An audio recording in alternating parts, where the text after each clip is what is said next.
എന്റെ ഹൃദയത്തിന്റെ ഉടമ. രചന ജാസ്മിൻ കുഞ്ഞോൾ. അവതരണം ഷാഹുൽ മലയിൽ. Editing Faisal C M Nooncheri. ശില്പം മുറ്റത്തിറങ്ങിയതും നാലു ഭാഗവും നോക്കി. മുറ്റമാകെ ഇലകളാൽ നിറഞ്ഞിരിക്കുന്നു. ഇതൊക്കെ കഴിയുമ്പോഴേക്കും തന്റെ അവസ്ഥ എന്താവും ഈശ്വര. അവൾക്ക് ശരിക്കും സങ്കടം വരുന്നുണ്ടായിരുന്നു. എന്നാലും കണ്ണുകൾ തുടച്ചടിച്ചു വരാൻ തുടങ്ങി.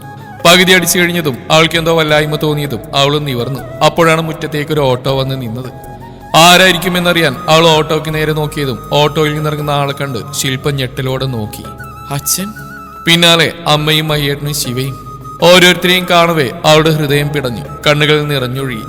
അവരിലേക്ക് ഓടിയെടുക്കാൻ അവളുടെ ഉള്ളം വല്ലാതെ കൊതിച്ചു. പക്ഷേ കാലുകൾ അനങ്ങിയില്ല. ആരോ ചെങ്ങലക്കിട്ട പോലെ കാലുകളും ശരീരവും നിശ്ചലമായിരിക്കുന്നു. അമ്മയും അച്ഛനും മഹിയും ശിവയും അവളെ കണ്ടത് വിറങ്ങലിച്ച് നിന്നു. ഒരു ദിവസം കൊണ്ട് അവളിലുണ്ടായ മാറ്റങ്ങൾ അവർക്കുള്ളിൽ വേദന നിറച്ചു. അച്ഛൻ അതുവരെ അവളോടുണ്ടായിരുന്ന ദേഷ്യമെല്ലാം ആ നിമിഷം അലിഞ്ഞു പോയിരുന്നു. അദ്ദേഹം പതിയെ അവൾക്കരികിലേക്ക് നടന്നു. പിന്നാലെ മറ്റുള്ളവരും. മോളെ, അദ്ദേഹത്തിന്റെ സ്വരമിടറി. ശില്പ തന്റെ കയ്യിലെ ചൂല് താഴെയിട്ട് അച്ഛന്റെ നെഞ്ചിലേക്ക് വീണു. ഒന്നും പറഞ്ഞില്ല രണ്ടാളും. അവൾ അദ്ദേഹത്തിന്റെ നെഞ്ചിൽ വെറുതെ അങ്ങനെ ചേർന്ന് നിന്നു. അദ്ദേഹത്തിന്റെ കൈകൾ അവളുടെ തലയിൽ തലോടലായി ഒഴുകി. അത് മതിയായിരുന്നു അവൾക്ക്. പുറത്തുനിന്ന് ആരോ സംസാരിക്കുന്ന കേട്ടാണ് പ്രശാന്ത് പുറത്തേക്ക് വന്നത്. പിന്നാലെ സരോജിനിയും. മുറ്റത്തിൽ നിൽക്കുന്ന ആളുകളെ കണ്ട് അവരാകെ ഞെട്ടി. രാവിലെ അച്ഛന്റെ കൂടെയായിരുന്നു ലച്ചു ഓഫീസിലെത്തിയത്. ഗേറ്റിന് മുമ്പിൽ രാജീവ് വണ്ടി നിർത്തിയതും ലച്ചുവിന്റെ ഉള്ളിൽ ആകെ ഒരു പരിഭ്രമം വന്ന് നിറഞ്ഞു. ലച്ചു, ഇറങ്ങുന്നില്ലേ? ആളുടെ അനക്കമൊന്നും കാണാതെ വന്നപ്പോൾ അച്ഛൻ പിന്നിലേക്ക് തിരിഞ്ഞു. ആച്ചാ, ഇറങ്ങുവാ. അച്ഛനെ നോക്കിയിട്ട് ആൾ വണ്ടിയിൽ നിന്നിറങ്ങി. ലച്ചു ഒരു നിമിഷം ഓഫീസിന് നേരെ അച്ഛനെയും മാറി മാറി നോക്കി. ആളുടെ പരിങ്ങൾ കണ്ടതും അദ്ദേഹത്തിന്റെ ചുണ്ടിലൊരു പുഞ്ചിരി വിരിഞ്ഞു. മോൾക്ക് ഓഫീസിലേക്ക് കയറാൻ ബുദ്ധിമുട്ടുണ്ടെങ്കിൽ പറയേ, നമുക്ക് തിരിച്ചു പോവാം. നിന്റെ സാറിനോട് ഞാൻ വിളിച്ചു പറഞ്ഞേക്കാം. അവളുടെ നിൽപ്പ് വെപ്രാളം കണ്ട് അദ്ദേഹം പറഞ്ഞു. അവൾ അച്ഛനെ കൂർപ്പിച്ച് നോക്കി. അങ്ങനെ ഇപ്പൊ ഞാൻ വരുന്നില്ല, അച്ഛൻ ഒറ്റക്കങ്ങ് പോയാൽ മതി പറഞ്ഞിട്ട് അവൾ മുഖം കൂട്ടി അച്ഛനെ ഒന്നുകൂടി ഇളിച്ച് കാണിച്ചിട്ട് ഗേറ്റ് കടന്ന് അകത്തേക്ക് നടന്നു. രാജീവ് അവളുടെ പോക്ക് കണ്ട് ഒന്നുകൂടെ ചിരിച്ചിട്ട് വണ്ടി മുന്നോട്ടെടുത്തു. നിൽക്കേട്ടാ, ഇന്നത് നേരത്തെ 5 മിനിറ്റ്, ഞാനും വരാം. ബ്രേക്ക്ഫാസ്റ്റ് കഴിച്ച് കഴിഞ്ഞതും ശ്രീഹരി ഡ്രസ്സ് മാറി വേഗത്തിൽ പുറത്തേക്ക് നടക്കുന്നുണ്ട്. ഇന്ദ്രൻ ശ്രീഹരിയെ പിടിച്ചു നിർത്തി. ഞാൻ പറയാൻ വിട്ടു, എനിക്ക് പുറത്തൊരാളെ കാണാനുണ്ട്. ഇപ്പോൾ ആളെ പെട്ടെന്ന് എത്താൻ പറഞ്ഞിട്ട് വിളിച്ചു. ആണോ? എന്നാ ഏട്ടൻ ചെല്ല്, ഞാൻ കരുതി ഓഫീസിലേക്കായിരിക്കുന്നു. ഓക്കേടാ, നീ കുറച്ച് കഴിഞ്ഞു വാ. ഇന്ദ്രനെ നോക്കിയിട്ട് ശ്രീഹരി വേഗത്തിൽ പുറത്തേക്ക് നടന്നു.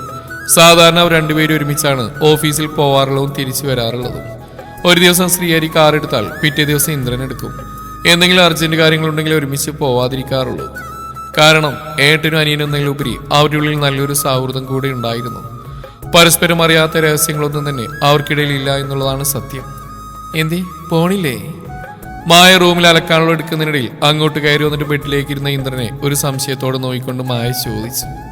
ഇന്ദ്രൻ മായ ഒരു കള്ളനോട്ടത്തോടെ നോക്കിയിട്ട് തലവെട്ടിച്ചു. അതെന്താ? ഒന്നുമില്ലേ, നിന്നെ കണ്ടപ്പോ എന്തോ ഒരു മടി.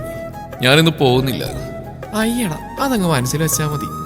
ഞാനിപ്പോ തന്നെ ശ്രീയനോട് പോയി പറയും. ഇന്ദ്രേട്ടന്റെ മടി ഇന്നത്തോടെ മാറും. ചെന്ന് പറഞ്ഞിട്ട് വേഗം വാ, അവനൊരു കൂസലമില്ലാതെ പറഞ്ഞു. ആ പറയും. മായ വാതിലിന് നേരെ നടന്നു. ഒരു സെക്കൻഡിനുള്ളിൽ ഇന്ദ്രൻ മായ പിന്നോട്ട് പിടിച്ചു വലിച്ചു. ഇന്ദ്രേട്ടാ. ഏട്ടൻ പോയി പെണ്ണ എപ്പോഴോ. അങ്ങോട്ട് പോണ്ട, തൽക്കാലം നീ ഇവിടെ നിൽക്ക്. വിട്ട് ഇന്ദ്രേട്ടാ, കളിക്കല്ലേ. എന്താണ് നിനക്ക് ഇത്ര ജാടാ? ഒന്നുമില്ലെങ്കിലും നിന്റെ പാവം കെട്ടിയവനല്ലേടി ഞാൻ. അതൊക്കെയാണ്. എന്നാൽ ഇന്ദ്രേട്ട വേഗം പോവാൻ നോക്ക്. അങ്ങനെ പറയലടി മുത്ത്. ചെല്ലി ഇന്ദ്രേട്ടാ, എനിക്ക് ഒത്തിരി ജോലിയുണ്ടേ. ശരി, ഒരു മുത്തെങ്കിലും തരുമോ? ഇല്ല, തരില്ല. മായ തിരിഞ്ഞു. ഓ, എന്നാ വേണ്ട, ഞാൻ പോവാ. ഓഫീസിൽ ഏതെങ്കിലും പെൺകുട്ടിയോട് ചോദിക്കാം. ഇനിയിപ്പോ അതേ വഴിയുള്ളൂ. ഇന്ദ്രൻ ഒരു പരിഭവത്തോടെ പറഞ്ഞു. മായയുടെ പല്ലുകൾ ഇന്ദ്രന്റെ ഷോളിൽ ശക്തിയായി പതിഞ്ഞു. അവൻ വേദനയോടൊപ്പം അമ്പരപ്പും ചേർത്ത് അവളെ കൂർപ്പിച്ച് നോക്കി. അവന്റെ ആ നോട്ടം മായ ഒരു നിമിഷം വല്ലാത്തൊരവസ്ഥയിലാക്കി. പക്ഷെ അതിനുള്ള മറുപടിയായി മായയുടെ ചുണ്ടുകൾ നിമിഷ നേരം കൊണ്ട് ഇന്ദ്രൻ സ്വന്തമാക്കിയിരുന്നു. അവന്റെ പ്രവൃത്തിയിൽ ചെറുവേദന അവളിൽ നിറഞ്ഞെങ്കിലും മധുരമായ ഒരു സ്പർശനമായി അതവളുടെ മനസ്സിലേക്ക് ഒഴുകിയിറങ്ങുകയായിരുന്നു. ഇന്ദ്രൻ വല്ലാത്തൊരു പ്രണയത്തോടെ അവളെ തന്നിലേക്ക് കൂടുതൽ ചേർത്ത് പിടിച്ചു. ഇതിനാണ് എന്റെ മോളെ നിനക്ക് കെട്ടിച്ചെന്ന് ചോദിച്ചുകൊണ്ട് മാധവന്റെ കൈകൾ പ്രശാന്തിന്റെ കവിളിൽ പതിഞ്ഞു. അവനൊന്നും പറയാനുണ്ടായിരുന്നില്ല. മനസ്സിൽ വല്ലാതെ കുറ്റബോധം നിറഞ്ഞു. മുമ്പ് സ്വന്തം അമ്മയെ വരച്ചവരിൽ നിർത്തിയ തനിക്ക് ഈ കാര്യത്തിൽ ഒരു വാക്കുപോലും എതിർത്ത് പറയാൻ കഴിയാതെ പോയത് എന്തുകൊണ്ടാണെന്ന് ഓർക്കുകയായിരുന്നവൻ. ഏട്ടൻ എന്തിനാ അവനെ അടിച്ചത്? ഏട്ടന്റെ മോളെ ഇവിടെ ആരെങ്കിലും പട്ടിണി കിട്ടോ? 4 നേരം നല്ല ഭക്ഷണവും നല്ല സംരക്ഷണം അവൾക്ക് കൊടുക്കുന്നില്ലേ? പിന്നെ ജോലി, അത് ഏത് പെൺകുട്ടികളും ചെയ്യുന്ന ജോലികൾ തന്നെയാ. മുറ്റടിക്കുക, പാത്രം കഴുകുക, മുറികൾ അടിച്ചു വാരുക, ഇതൊക്കെ ഏത് പെണ്ണും ചെയ്യുന്ന ജോലിയാ. അതിന് ഏട്ടനിങ്ങനെ ദേഷ്യം പിടിക്കേണ്ട ഒരു കാര്യമല്ല. അദ്ദേഹത്തിന് നിയന്ത്രണം പാടി വിട്ടുപോയിരുന്നു. ഏട്ടൻ ഇങ്ങനെ അലറണ്ട. ശ്രീമംഗലത്തിൽ കെട്ടിലമ്മയായി ജീവിച്ച പോലെ ഇവിടെ പറ്റില്ല. അത് ഏട്ടന്റെ മകളെന്നല്ല, ആരായാലും സരോജിനി ഇങ്ങനെ പെരുമാറുള്ളൂ. ഒന്നും ചെയ്യാൻ 4 നേരം തിന്നും കുടിച്ച് സൂഹിച്ചു വാഴാനേ ഞാൻ സമ്മതിക്കില്ല. അവളുടെ അവസ്ഥയെങ്കിലും നാത്തൂന് കണക്കിലെടുത്തൂടെ? അവൾക്ക് എന്താ അവസ്ഥയാ എടുത്തി? നിലവിൽ അവൾക്കൊരു കുഴപ്പമില്ല. നീ ഒരു കാര്യം മനസ്സിലാക്കണം. ഞാൻ എൻ്റെ മകളെ പൂർണ്ണമായും തള്ളിക്കളഞ്ഞിട്ടൊന്നല്ല ഇവന് കെട്ടിച്ചോടുത്ത്. അവള് ചെയ്തതിന് ദേഷ്യമുണ്ട്. എന്നാലും എൻ്റെ മക്കൾക്കൊരു വിഷമം വന്നാ ഞാൻ അവരെ തള്ളിക്കളയില്ല. ഓ, എന്നിട്ടാണ് ഏട്ടൻ്റെ മൂത്തമോൾ ആ ചെക്കനെ കിട്ടിയപ്പോ അവളെ വീട്ടിലേക്ക് കയറ്റാതെ പുറത്താക്കിയത്. മാധവൻ ഞെട്ടി. ഇതൊക്കെ ഇവളെങ്ങനെ അറിഞ്ഞെന്ന മട്ടിൽ അദ്ദേഹം സരോജിനിയെ നോക്കി.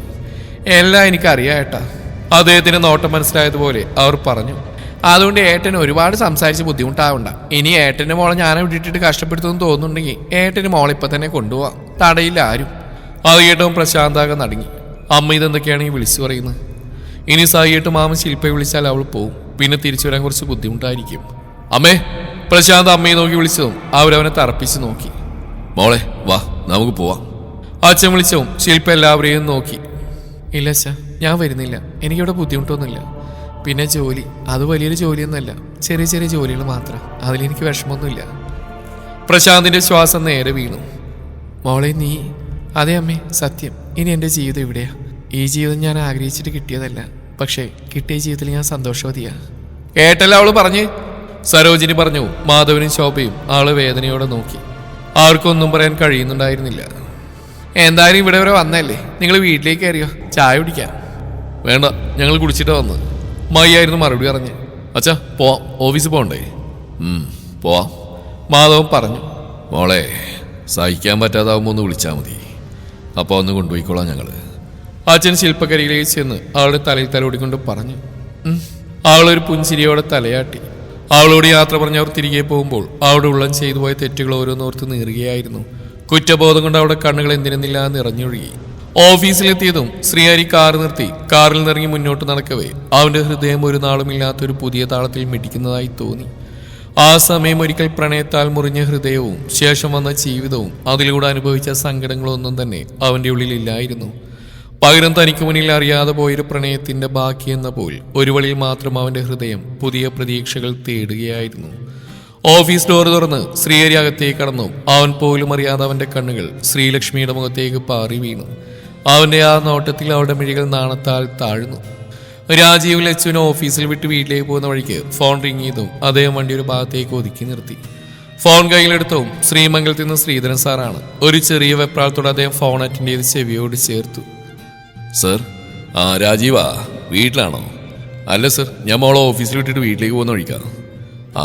ആയിക്കോട്ടെ, ഞാൻ തന്നെ വിളിച്ചെന്താന്ന് വെച്ചാ മക്കളുടെ കാര്യം നമുക്ക് പെട്ടെന്ന് അങ്ങ് തീരുമാനിച്ചാലോ. നമുക്ക് രണ്ടു കൂട്ടർക്ക് ഇഷ്ടമായ സ്ഥിതിക്ക് ആ ചടങ്ങ് വെച്ച് താമസിപ്പിക്കേണ്ടെന്നാണ് എനിക്ക് തോന്നുന്നത്. താനെന്ത് പറയുന്നു? സർ, എനിക്കതിൽ സന്തോഷമേ ഉള്ളൂ, എല്ലാം സാറ് പറയുന്ന പോലെ. പക്ഷേ എന്താണോ, എന്തെങ്കിലും ബുദ്ധിമുട്ട്? ഇല്ല സർ, ബുദ്ധിമുട്ടൊന്നുമില്ല. താൻ ഒന്നുകൊണ്ടും പ്രയാസപ്പെടേണ്ട, അതൊക്കെ നമുക്ക് ശരിയാക്കാം. താൻ തന്നെ മോളെ മാത്രമെങ്കിലും തന്നാൽ മതി. രാജീവിന്റെ മനസ്സിലെ പ്രയാസം എന്താണെന്ന് മനസ്സിലായതും അദ്ദേഹം സമാധാനപ്പെടുത്തുന്ന പോലെ പറഞ്ഞു. വേറൊന്നുമില്ലല്ലോ? ഇല്ല സർ, ഒന്നുമില്ല. ശരി, എന്നാൽ പിന്നെ നമുക്കതങ്ങ് ഉറപ്പിക്കാം. ശരി, സാറിൻ്റെ ഇഷ്ടം. രാജീവ് സന്തോഷത്തോടെ ഫോൺ കട്ട് ചെയ്തു. അദ്ദേഹത്തിന്റെ മനസ്സ് നിറഞ്ഞു. ഏറെ സന്തോഷത്തോടെ തന്നെയാണ് അദ്ദേഹം വീട്ടിലേക്ക് മടങ്ങിയത്. ഇതേ സമയം ഓഫീസിൽ ക്യാബിൽ തന്റെ ചെയറിലിരിക്കുന്ന ശ്രീഹരിയുടെ കണ്ണുകൾ ജോലിയിൽ മാത്രം ശ്രദ്ധിക്കുന്ന ശ്രീലക്ഷ്മിയിലായിരുന്നു. അറിയാതെ പോയൊരു പ്രണയം, അതിന്റെ പേരാണ് ലച്ചു. ഒരു കാലത്ത് അവൾ തന്നെ സ്നേഹിച്ചിരുന്നു എന്നോ, നിശബ്ദമായ ആ പ്രണയത്തെ അവൾ ഇത്രയും നാൾ ഉള്ളിലടക്കിയെന്നോ. വായിച്ച പേജിലെ വരികളിൽ കൂടെ ഒരു നിമിഷം അവന്റെ മിഴികൾ കടന്നുപോയി. അറിഞ്ഞില്ല ഒന്നും. അറിഞ്ഞാലും അന്ന് തന്റെ മനസ്സിനെ സ്വീകരിക്കാനും കഴിയുമായിരുന്നില്ല. ആ നാളിൽ മായ എന്ന പ്രണയം തന്റെ ആത്മാവിൽ വരെ ലയിച്ചേർന്ന രക്തത്തുള്ളികൾ പോലെയായിരുന്നു. ആ രക്തത്തിന്റെ അംശം തന്നിലില്ലായിരുന്നുവെങ്കിൽ ശ്രീഹരി എന്ന താൻ പൂർണ്ണമാവില്ലായിരുന്നു. ഇന്ന് അതിനു പകരമായി മറ്റൊരുവൾ തന്റെ ജീവനായി തീർന്നിരിക്കുന്നു. അതെ, ഇങ്ങനെ സ്വപ്നം കണ്ടുകൊണ്ടിരുന്നൊന്നും നടക്കില്ല കേട്ടോ. പെട്ടെന്ന് അങ്ങോട്ട് കടന്നു വന്ന ഇന്ദ്രൻ പറയുന്ന കേട്ട് ശ്രീഹരി അമ്പരപ്പോടെ അവനെ നോക്കി. എന്തേ, സത്യല്ലേ? ഇതിൽ വല്ല കാര്യമുണ്ടോ? ഒരു കാര്യമില്ല. പക്ഷെ പറഞ്ഞിട്ടെന്താ, ഈ പാവനെ വേഗം പിടിച്ചിട്ടാൻ ഞാൻ മാത്രം വിചാരിച്ചിട്ട് കാര്യമില്ലല്ലോ. വീട്ടുകാരതിലുള്ള കാര്യങ്ങൾ നോക്കണ്ടേ? ആർക്കും നമ്മുടെ കാര്യത്തിലൊരു വിചാരമില്ല. ഈ നിൽക്കുന്ന എൻ്റെ പുന്നാര അനിയന് പോലും. ശ്രീഹരി അവൻ നോക്കി ചിരിയോടെ പറഞ്ഞു. ഓഹോ, അപ്പൊ അതാണ് കാര്യല്ലേ? ഇന്നലെ ശ്രീഹരിയുടെ മുമ്പിലേക്ക് ഒരു ചെയർ വലിച്ചിട്ട് അതിലേക്ക് ഇരുന്നുകൊണ്ട് ചോദിച്ചു. പിന്നല്ലാതെ അത് തന്നെ. എന്നാ എന്റെ ഏട്ടൻ കെട്ടാൻ തയ്യാറായിക്കോ. കാര്യങ്ങൾ ഏതാണ്ട് കരയോടെ അടുത്തിട്ടുണ്ട്. നീ എന്തൊക്കെയാ ഇന്ദ്ര ഈ പറയുന്നത്? ശ്രീഹരി ഒന്നും മനസ്സിലാവാത്ത പോലെ ഇന്ദ്രനെ നോക്കി. ഏട്ടന് മുത്തശ്ശൻ വിളിച്ചില്ലേ? ഇല്ല, എന്താ കാര്യം? അത് ശ്രീലക്ഷ്മിയുടെ അച്ഛനും മുത്തശ്ശൻ വിളിച്ചിരുന്നു, വിവാഹത്തിന് ഡേറ്റ് ഉറപ്പിക്കാൻ. എത്രയും പെട്ടെന്നാവുന്ന അത്രയും വേദന കൊച്ചുമോനെ വിവാഹം കഴിപ്പിച്ച് വിടാൻ പറഞ്ഞിട്ട് ഇന്ദ്രൻ ഒരു കള്ളനോട്ടത്തോടെ ശ്രീഹരിയുടെ മുഖത്തേക്ക് പാളി നോക്കി. ശ്രീഹരിയുടെ മുഖത്ത് തെളിഞ്ഞ ആ പുഞ്ചിരി അത് കണ്ടത് അവിടുന്ന് ശ്വാസം വിട്ടു. മനസ്സിന് വല്ലാത്തൊരാശ്വാസം. നാളുകളേറെയായി തന്റെ ഏട്ടന്റെ ചുണ്ടിലെ പുഞ്ചിരി മാഞ്ഞിട്ട് വീണ്ടും അതിനേക്കാൾ ഭംഗിയോടെ തിരികെ വന്നിരിക്കുന്നു. അതാണ് വേണ്ടത്. ഇനി അധികം താമസിപ്പിക്കാതെ ഏട്ടന്റെ സന്തോഷം കൈകളിൽ എത്തിച്ചു കൊടുക്കണം. ഏട്ടൻ സന്തോഷത്തോടെ ജീവിക്കുന്ന കാണുമ്പോഴേ തന്റെ ഉള്ളിലെ പൊള്ളുന്ന ചൂടിനും ആശ്വാസം ഉണ്ടാവുകയുള്ളൂ. ഏട്ടാ, ഇന്ദ്രൻ വിളിച്ചതും ശ്രീഹരി ഓർമ്മയിൽ നിന്നുണർന്ന് അവനെ നോക്കി. ഒരു പുൻസിരിയോടെ, അത്രമേൽ മനോഹരമായി. ഓഫീസിലെ ജോലിക്കിടയിലാണ് സത്യനുമ്മയുടെ കോൾ വന്ന്. അത് കണ്ടത് അറ്റൻഡ് ചെയ്ത് അദ്ദേഹം പുറത്തേക്ക് ഇറങ്ങി. എന്താടി, ഞാൻ വീട്ടിൽ നിന്നല്ലേ പോന്ന്? സത്യയുടെ തമാശ ഒഴിവാക്ക്. നിങ്ങൾ സൗണ്ട് കേൾക്കാൻ വിളിച്ചൊന്നല്ല. അതെയോ? സാധാരണ നീ ഇങ്ങനെ വിളിക്കാത്തല്ലേ, അതുകൊണ്ട് ചോദിച്ചാടി. ഇനി എന്റെ ഭാര്യ പറയേ, എന്താ കാര്യം? അതെ, ഞാൻ കുറച്ചു മുമ്പ് വീട്ടിൽ പോയിരുന്നു. അതിനെന്താ, നീ എപ്പോഴും പോകുന്നല്ലേ? ദേ മനുഷ്യ, എനിക്ക് ദേഷ്യം വരുന്നുണ്ടേ. ഒരു കാര്യം പറയുമ്പോൾ എന്താണ് ശരിക്കും കേൾക്കാതെ ഇങ്ങോട്ട് കയറി സംസാരിക്കാതെ. അയ്യോ, നീ പറ കാര്യം. അതെ, ശ്രീഹരിയുടെ വിവാഹം ഉടനെ ഉണ്ടാവും. വീട്ടിൽ അതിനെക്കുറിച്ചുള്ള സംസാരം നടക്കുന്നുണ്ട്. ഞാൻ പറഞ്ഞിരുന്ന ശ്രീകുട്ടിയുടെ വിവാഹം ഈ കൂട്ടിൽ നടത്താൻ കഴിയുമെന്ന് നോക്കിയാലോ? സത്യയുടെ അച്ഛനോടും സംസാരിക്കോ? എന്നിട്ടും ഇതിനോടും സംസാരിക്കാം. അതിപ്പോ പെട്ടെന്നാവൂലടി. നമുക്കൊരു മോളല്ലേ ഉള്ളൂ. കുറച്ച് താമസം വന്നാലും അത് അത്യാവശ്യം നല്ല രീതിയിൽ നടത്തണ്ടേ? അതൊക്കെ ശരിയാ, പക്ഷെ ഇതും അത്യാവശ്യം വലിയ കല്യാണം തന്നെയോ, ഒരു കുറവുണ്ടാവില്ല. ഞാനൊന്ന് ആലോചിക്കട്ടെ. അങ്ങനെ പറയല്ലേ സത്യേട്ടാ. നിങ്ങൾ വേഗം മിഥുനെ വിളിച്ചിട്ട് അഭിപ്രായം ചോദിക്കുക. എന്നിട്ട് വൈകിട്ട് അച്ഛനോടും വേണമെങ്കിൽ ശ്രീഹരിയുടെ ഏട്ടന്മാരോടും സംസാരിക്കേ. ശരി, ഞാൻ വിളിക്കാം. നീ ഫോൺ വെക്ക്, ഞാൻ ഓഫീസിൽ കയറട്ടെ. ശരി. കോൾ കട്ട് ചെയ്ത് ഉമ്മയൊന്ന് ചിരിച്ചു. എന്തായാലും ഇത്രയായി. ഇനി വിവാഹമെങ്കിലും ശ്രീമംഗലത്ത് നടക്കുകയാണെങ്കിൽ അത്രയും സന്തോഷം. അവർ സ്വയം പറഞ്ഞിട്ട് അകത്തേക്ക് നടന്നു. അമ്മേ, ഇനി ഇങ്ങനെ എന്തെങ്കിലും വന്ന് കഴിക്കാൻ നോക്ക്. അവിടുന്ന് വന്നതുപോലെ ഒരേ കിടപ്പാണല്ലോ. ഒന്നും കഴിക്കാതെയും കുടിക്കാൻ നിന്നാ എന്തെങ്കിലും അസുഖം വരില്ലേ? ശില്പയുടെ വീട്ടിൽ നിന്ന് വന്ന പാടെ റൂമിൽ കയറി കിടന്നാണ് ശോഭ. മയും അച്ഛനും ഓഫീസിലേക്കും പോയി. ശിവ ഒരുപാട് അമ്മയെ വിളിച്ചിട്ടും അവരനങ്ങിയതേയില്ല. അവസാനം ശ്രേയ ചെന്നിട്ട് അമ്മയെ വിളിച്ചതാണ്. എന്നിട്ട് അവളെ നോക്കിയിട്ട് അവർ തിരിഞ്ഞിടന്നു. വാ, എഴുന്നേൽക്ക്. ശ്രേയ വീണ്ടും പറഞ്ഞതും അവർ ബെഡിൽ നിന്ന് എഴുന്നേറ്റിരുന്നു. അപ്പോഴേക്കും ശിവ അവിടേക്ക് കടന്നു വന്നു. എന്താ അമ്മ ഇങ്ങനെ? എൻ്റെ മക്കളെ, ഈ അമ്മയുടെ മനസ്സ് നീർന്ന് നിങ്ങൾക്ക് അറിഞ്ഞൂടാ.